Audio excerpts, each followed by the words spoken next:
Bom, nessa aula eu vou falar rapidinho para vocês do que tinha faltado lá dos slides, que é a representação dos dados no computador.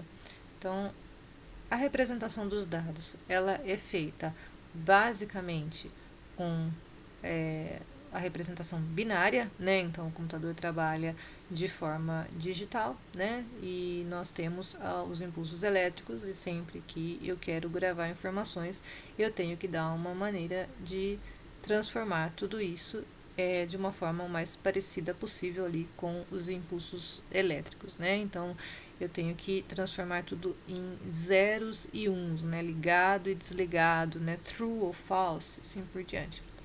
Então, a menor unidade aí que nós temos, né, para a representação dos dados computacionais, né, é o bit, né, que o bit, a sigla, vem de binary digit, né, então bi aqui do binary e o t esse final do digit, que é o componente básico então da memória. Nós temos até projetos aí de computadores do futuro, né, computação quântica, enfim, outros tipos de armazenamento de informações, outros tipos de processamento e de funcionamento de uma forma geral do computador, mas o que ainda está em vigor aí, em uso, né, na maior parte aí da, da, da nossa área, grande área aí de TI, ainda é a representação de dados dessa forma, então.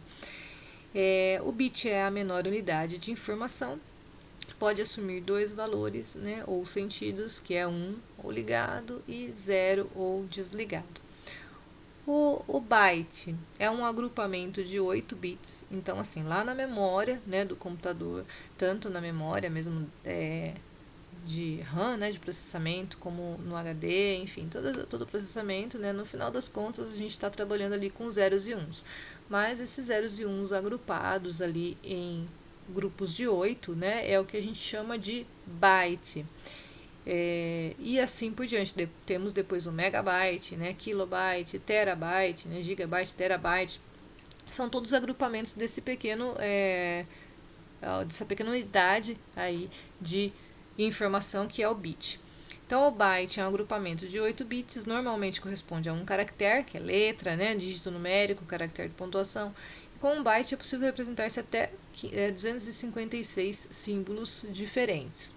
E aí, se você precisa de mais do que isso, você junta 2 bytes, 3 bytes, assim por diante, né? Então, nós temos aqui, olha, 1 byte é o equivalente a 8 bits, 1 kilobyte, né, kbyte, é 1024 bytes, tá? 1 megabyte é 1024 kilobytes, 1 gigabyte é 1024 megabytes e 1 terabyte é 1024 gigabytes, tá? Então é essa a conta, né, que a gente tem que fazer aqui, se perguntar, olha, 1 terabyte, quantos bits tem? Aí tem que ir dividindo aqui pelo valor até chegar à quantidade de bits. Aí falando um pouquinho então do sistema de numeração, né? Já que a gente está falando aí de bits, né, e bytes assim por diante, o sistema de numeração binário ele trabalha justamente com os bits, né? Então nós temos um sistema de numeração onde eu só tenho dois símbolos possíveis, que é o 0 e o 1, né? E eu consigo representar todas as coisas, né? Todas as coisas do computador, letras, números, imagens, vídeos, som, todas as informações do computador elas são transformadas aí em bits, né? Então eu consigo passá-las aí para o binário. Esse não é o único sistema de numeração que nós usamos na computação, tá? Então vocês provavelmente aí vão ver em mais detalhes no curso de vocês sobre o uso de cada um desses sistemas e também a conversão de um para o outro, tá? Mas em determinadas situações o cálculo se torna ou extenso demais, ou complicado demais, custoso demais para o processador, se nós formos fazer, por exemplo, em binário, e aí é ideal fazer em hexadecimal ou octal, então existem certas vantagens e desvantagens aí. O que eu quero trazer para vocês hoje, né, já que a gente está falando de hardware e de bit, é essa introduçãozinha aqui sobre os sistemas de numeração.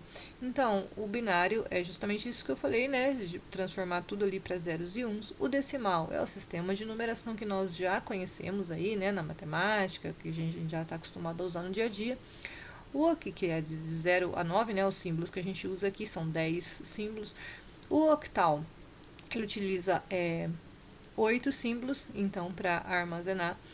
E o hexadecimal, ele utiliza 16 símbolos. Então, ele vai aqui, olha, do 0 até o 15 aqui, olha, ele vai até o 9 e depois as letras A, B, C, D, E, F. Então, todas esses símbolos aqui, olha, 16 símbolos. O octal são 8 símbolos, ó, então vai do 0 até o 7, depois começa de novo, tá vendo? 1, 0, 1, 1, né? Ele tem um sistema diferente aqui, olha. O binário, sempre 0 e 1 apenas, ó, então daí vem os nomes, né? O hexadecimal, porque são 16, né? Símbolos possíveis, o octal, porque são 8 símbolos possíveis, o binário, porque são 2 símbolos possíveis, o decimal, né, que são 10 símbolos possíveis aí. E aqui nessa tabela nós vemos até o 15 a correspondência, então, entre esses sistemas de numeração. Então, se eu quiser escrever 15, o número 15, que eu escrevo 1 e 5 no sistema de numeração decimal, se eu quiser escrever em binário, eu escreveria 1, 1, 1, 1, né? 4 uns aqui. Se eu quiser escrever 15 em octal, eu escrevo desse jeito. Se eu quiser escrever 15 em hexadecimal, é o F aqui, tá legal? Então, era isso que eu tinha para trazer para vocês na aula de hoje. Obrigada, até a próxima aula.